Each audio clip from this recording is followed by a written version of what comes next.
In the media, we not too often use the term forgotten superstar. But I want to ask you, when was the last time you've heard any media for hockey in 2020 talk about this guy in glowing terms? He had almost 500 goals, played many, many years with two of the most durable and respected franchises in NHL history, but yet he's rarely spoken of. Now, today we're going to be talking about the guy I consider the most underrated superstar of his era, Norm Ullman. Now, Norman Victor Alexander Ullman, born December 26, 1935 in Provo, Alberta, beautiful community. First came to major prominence with the Edmonton Oil Kings of the WCJHL. He played with them in parts of the 52, 53, and 54 season before moving on to the Edmonton Flyers of the WHL for parts of two seasons. Now, his best season with the Oil Kings came in 1954, where he was almost on a 3-point-a-game pace, 56 goals and 45 assists in 101 regular season games, 101 points in 36 regular season games, and 37 points in 10 playoff games. So 67 goals in 46 games. Now, he eventually found home in the Detroit system. His first season was 1956, where he scored 18 points, including 9 goals in 66 games.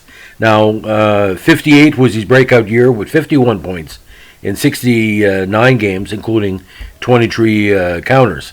And he eventually became one of the most respected stick handlers and playmakers in hockey at the time, and an excellent forechecker. If you happen to have the chance to look at some of the games that CBC broadcast in the 60s and 1970s, his forechecking system would be best described as a pest. Now, very, very strong guy, on and off the puck, known for his stamina and consistency. Now, he played on one of the best lines in Detroit history with Gordie Howe and Ted Lindsay, and he started playing on that line in his second year with Detroit. Now, he's considered one of the greatest centers to ever play in the NHL, left-handed shot. He had 490 career regular season goals and 739 assists for 1,229 points. Now, he had 16 NHL seasons of 20 goals or more. Now, he led Detroit in goals in 61, 65, and 66, and led the whole league in counters in 65 with 42. And in that season, he missed the overall scoring title by 4 points, second to the great Stan Mikita, and was voted a first-team All-Star. Now, he appeared in 11 All-Star games during his 20-year career and scored 30 goals and added 53 assists during Stanley Cup playoff action in 106 games played. And he was twice named the playoff scoring leader. Now, as a heavy irony, Detroit was no longer a Stanley Cup contender when he was traded, ladies and gentlemen, on March 3rd, 68, along with Paul Henderson and Floyd Smith, for Frank Mahovlich, Pete Stemkowski, Gary Unger, and the rights to Carl Brewer. Now, he finished his NHL career with Toronto, and he also went on to 2 seasons with kind of like his hometown Edmonton Oilers to kind of round out the growing years of the franchise. Now, we still don't know why he finally left Toronto. I think he was fed up with Harold Ballard. He was fed up with the fact they were being stopped in the playoffs because Toronto, he never had a really strong playoff run with Toronto in his time there. In the case of Detroit, they were Stanley Cup contenders every year, including in 1966 when he lost in 6 games to the Montreal Canadiens, where he had a very good playoff with 15 points in 12 games.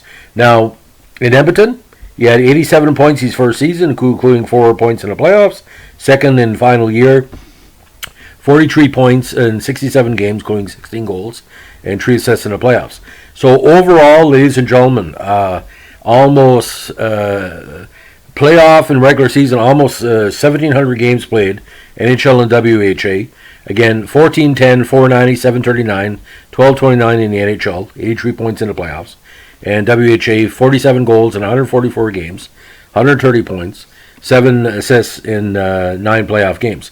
But again, the lack of possibility of Toronto extending a strong playoff run, if he would have stayed for the late 1970s teams, Who knows what had happened, because again, Keon had left, Ullman had left, and they were being replaced by youngsters like Turnbull, McDonald, Steiger Williams, players like that. But if Normie Ullman and Dave Keon would have stayed, could Toronto have won the Cup in the late 70s? Well, they would have been pretty well there. Now, he's not the only talented footsman in the family, as he is an uncle of ballet dancer and choreographer, the great Darren Anderson. So, again, in 2020, I will give you $20 right now if a midst of a 18-year-old person at a Tim Hortons start talking about Normie Ullman. Normie's legend is of the people 45 and over like me, but I do know this for a fact that the Montreal Canadiens had a hard time with him because he would forecheck the Montreal top players so successfully in Detroit. Like I said, it almost cost Montreal a couple of cups. Detroit shouldn't have been that strong against Montreal in the 1960s with that new dynasty they were building, but players like Ullman really drove them nuts because he could only forecheck, he could score, and that's the worst player to play against. So, again, thank you for listening for the legend of Norm Ullman. Happy Thanksgiving in States. Give me a like, comment, and subscribe. We passed 300 subscribers, which is pretty good because we're not monetizing this channel. It's all free, and the input from the public like you makes the people like us who are putting together this channel feel very thankful. Have a good day. Bye.